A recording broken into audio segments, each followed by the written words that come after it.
Hello అండి, నేను ఝాన్సీని. ఈరోజు మనం కొన్ని సంగతులు చెప్పుకుందాము. అదేంటంటే మనకి జూలై 25 నుండి శ్రావణ మాసం కదండి. శ్రావణ మాసం గురించి మాట్లాడుకుందాం అన్నమాట. అయితే జూలై 25 శ్రావణ శుద్ధ పాడ్యమి మొదలు 25 నుండి ఆగస్టు 23 వరకు శ్రావణ మాసం అండి. అయితే ఫస్టే శుక్రవారంతో మొదలైంది శ్రావణ మాసం. మొదటి శుక్రవారం పూజ మనం 25న చేసుకోవాలన్నమాట. శ్రావణ మాసంలో వచ్చే రకరకాల పండుగలు ఉంటాయి కదండి, వాటి గురించి చెప్పుకుందాం. శ్రావణ మాసంలో 3వ తారీఖున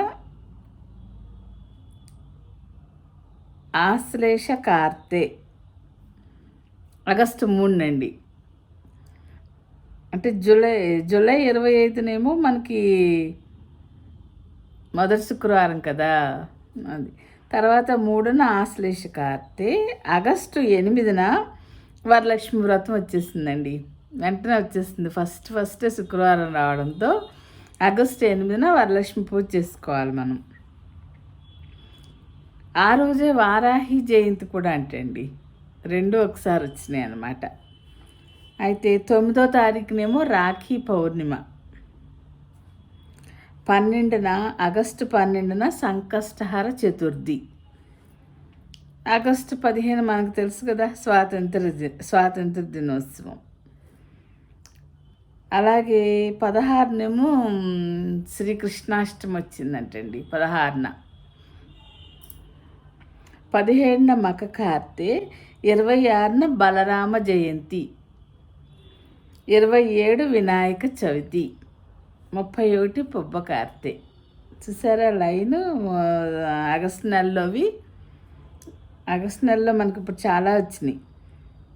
వరలక్ష్మి పూజ, రాఖీ పౌర్ణమి, సంకష్టహర చతుర్థి ప్రతి నెల వస్తుంది అనుకోండి. ఆగస్టు 15 స్వాతంత్ర దినోత్సవం, కృష్ణాష్టమి 16న.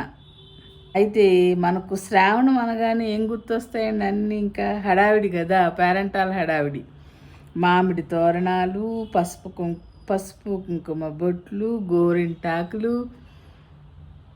పసుపు కుంకుమ బొట్లేమో గుమ్మాలకు పెట్టేస్తాము, చక్కగా తలుపులకు రాస్తాము, కొద్దిగా రాసి బొట్టు పెడతాము. అలాగే శనగలు నానబెట్టి పేరెంటంలో ఇస్తాం కదండి, అరటిపళ్ళు శనగలు అన్నీ కలిపి తాంబూలం అవన్నమాట. ఇవన్నీ గుర్తొస్తే శ్రావణం రాగానే ఇంకా పేరెంటాలు. మళ్ళీ చక్కగా ట్రెడిషనల్ డ్రెస్సులు వేసేసుకుని, ఆడపిల్లలు అయితే ఎప్పుడు ఈ కుర్తాలు అవి వేసుకునేవాళ్ళు కూడా చక్కగా, కుర్తీలు వేసుకునేవాళ్ళు కూడా చక్కగా లంగా వండలు వేసుకుని చీరలు కట్టుకుని రెడీ అయిపోతారు. ఇంకా హడావిడిగా ఉంటుంది కదండి. 4 శుక్రవారాలు 4 మంగళవారాలు చేసేవాళ్ళు, మంగళవారాలు చాలా బాగుంటుంది శ్రావణ మాసం అంతా. అయితే శ్రావణ మాసంలో మంగళగౌరి వ్రతాలు కూడా చేస్తారు కదండి, మంగళవారాలు. అది అలా సందడిగా గడిపేస్తాము. గోరింటాకు కూడా ఆషాఢంలో పెట్టుకుంటారు, మళ్ళీ శ్రావణంలో గోరింటాకులు పెట్టుకుంటారు కదా. అది అయితేనంటండి, విష్ణుమూర్తి జన్మ నక్షత్రం శ్రవణమట. చంద్రుడు పౌర్ణమి తిథి నాడు శ్రవణ నక్షత్రంలో సంచరించడం వలన ఈ మాసానికి శ్రావణ మాసం అని పేరు వచ్చింది. తెలుగు నెలలో ఇది 5వ నెల. ఈ నెలలో వచ్చే సోమవారాలు శివుడికి ప్రీతి అని చెబుతారు. కొంతమంది ఉపవాసం చేసి శివాలయానికి వెళ్ళి బిల్వపత్రాలతో పూజలు చేస్తే సమస్త దోషాలు తొలగిపోతాయని నమ్ముతారు. శ్రావణ సోమవారాలు శివుడికి కూడా బాగా పూజ చేస్తారండి. కొత్తగా పెళ్ళైన వారు శ్రావణ మంగళవారాల్లో వ్రతాన్ని ఆచరించి ముత్తైదువులకు తాంబూలంగా శనగలు, అరటిపళ్ళు, వీలైతే జాకెట్ ముక్కలు కూడా పంచుతారనమాట. అయితే ఈ వ్రత విశేషాన్ని కృష్ణుడు ద్రౌపదికి ఉపదేశించాడటండి. వివాహ జీవితంలో సుఖ సంతోషాలు కలిగి సంతానము కలుగుతుంది ఈ వ్రతాలు ఆచరించడం వలన అని ఒక నమ్మకం. అలాగే శనివారాల్లో లక్ష్మీనారాయణ నోము, సౌభాగ్య శనివారం నోము వంటివి కూడా చేస్తారు.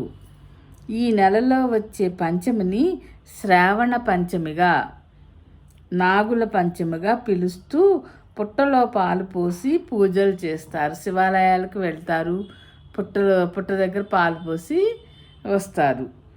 అయితే తెలంగాణ వాసులు శ్రావణ పంచమి చేస్తారండి. శ్రావణ పంచమికి పుట్టలో పాలు పోస్తారు. అదే ఆంధ్రాలో అయితే దీపావళి వెళ్ళిన 5వ రోజు చవితి వస్తుంది. ఆ చవితికి పుట్టలో పాలు పోస్తారు. అటు ఆంధ్ర వైపు అంతా నాగుల చవితి చేస్తారండి. ఇటు తెలంగాణ వైపేమో ఈ శ్రావణ మాసంలో వచ్చే పంచమిని నాగుల పంచమి అని పిలుస్తూ ఈ పంచమికి పుట్టలో పాలు పోస్తారనమాట.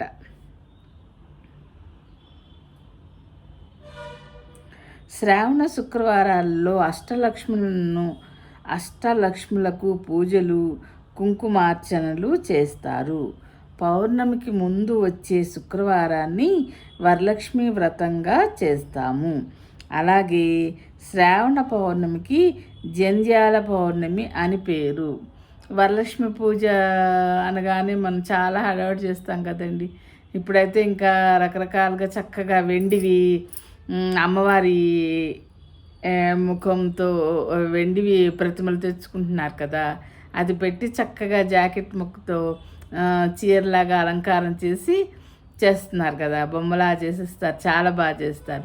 మా తోటికోడలు కూడా రమాదేవి చాలా బాగా చేస్తుందండి. పాప కూడా హర్షిత కూడా అలా చేస్తున్నారు. ఇప్పుడు అందరూ చేస్తున్నారు, మా అమ్మాయి వాళ్ళు కూడా అలా చేస్తున్నారు. అయితే మాకైతే ఊరికే మామూలుగా చక్కగా అష్టలక్ష్ములుగా మన చెంబు ఉంటుంది కదా, దాని మీద కొబ్బరికాయ పెట్టి పైన జాకెట్ ముక్క ఇట్లా త్రికోణాకారంలో అమరుస్తాం కదా, కలిసి అంటాం కదా, అలా చేయడమే అలవాటు. అయితే ఇప్పుడు అందరూ అలా చేస్తున్నారు. చక్కగా అమ్మవారిని అలంకారంగా చేసి పూజలు చేస్తున్నారు కదండి. అందుకని అమ్మాయిలు కూడా ఇప్పుడు అలాగే చేస్తున్నారు. నేనైతే మామూలుగా ఇది వరకు లాగానే ఎప్పుడు చేసే విధంగానే చేసేస్తున్నాను అనమాట. అలా అమ్మవారిని పెట్టి చేయడం కూడా బాగుంటుందిలేండి చక్కగా. అది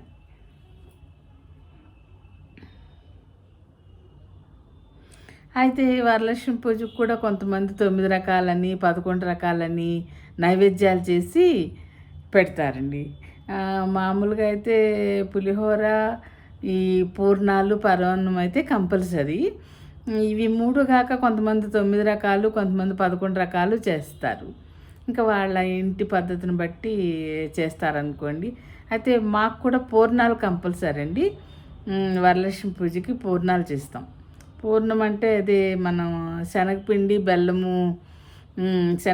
బెల్లం ఉడికిచ్చిన ఇది ఉండపెట్టి పైన మినపిండితో చేస్తాం కదా, అది దోసల పిండి కొంచెం గట్టిగా రుబ్బి ఆ పూర్ణాలు చేసి దేవుడికి నైవేద్యం పెడతాం.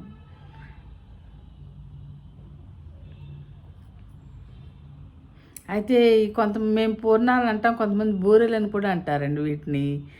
ఆ పదం వేరే కానీ ఒకటి ఐటమ్ అయితే ఒకటే, బూరెలన్నా పూర్ణాలు అన్నా. కొబ్బరి బూరెలు అంటే మళ్ళీ వేరే వస్తుంది, అది వేరు. మనం అరిసెల టైపులో కొబ్బరి బూరెలు చేస్తే అవి పొంగుతూ వస్తాయి, అవి వేరు. ఈ మామూలుగా పూర్ణాలు బూరెలు అంటే శనగపప్పు ఉడికించి బెల్లం కలిపి ఉండ చేసి పూర్ణం చేస్తాం అన్నమాట. ఆ పూర్ణాలు మాత్రం కంపల్సరీ చేయాలండి వరలక్ష్మి పూజకి మాకైతే.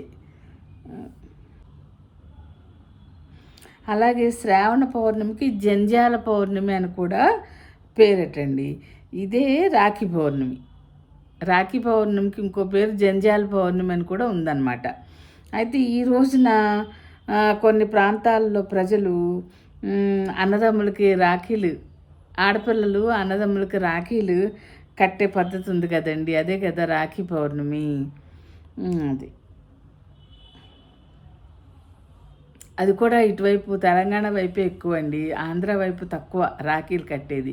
ఇప్పుడిప్పుడే అక్కడ కూడా కడుతున్నారు, కానీ ఆంధ్ర వైపు కూడా కడుతున్నారు, కానీ తక్కువ అండి. ఇటువైపే ఎక్కువ, నార్త్ వైపు బాగా ఉంటుందంట ఈ రాఖీలు కట్టే పద్ధతి. మన తెలంగాణ వాళ్ళు కూడా బాగానే చేస్తారు. చక్కగా వెళ్ళిపోతారు, అన్నదమ్ముల ఇంటికి వెళ్ళిపోతారు, స్వీట్ పట్టుకుని చక్కగా రాఖీలు పట్టుకుని కట్టించి వస్తారనమాట. కట్టేసి వస్తారు రాఖీలు. అయితే ఈ తిథి నాడే మహావిష్ణువు హయగ్రీవుడిగా అవతరించాడటండి. ఈ శ్రావణ బహుళ అష్టమిని గోకులాష్టమిగా కృష్ణుడి జన్మదినంగా జరుపుతారు. ఈ అష్టమిని మాత్రం పౌర్ణమి గురించి చెప్పేసుకున్నాం కదా, ఇదేమో మనం చెప్పుకునేది కృష్ణాష్టమి గురించి. కృష్ణాష్టమి ఎప్పుడు వచ్చింది అనుకున్నాము? ఆగస్టు 16 వచ్చింది కదా. ఆ కృష్ణాష్టమి రోజు మాత్రం గోకులాష్టమి కృష్ణుడి జన్మదినంగా జరుపుతారు. ఈ నెలలో వచ్చే అమావాస్యకు పోలాల అమావాస్య అని అంటారండి. ఇది శ్రావణ మాసం గురించి మనం తెలుసుకోవాల్సిన విషయాలు, మనకు తెలిసిన విషయాలు అన్నమాట. ఇంకంతా 25 నుంచి శ్రావణం హడావిడి కదా. సరేనండి, మరి అందరికీ శ్రావణ మాసం శుభాకాంక్షలు. ఓకే అండి, ఉంటాను.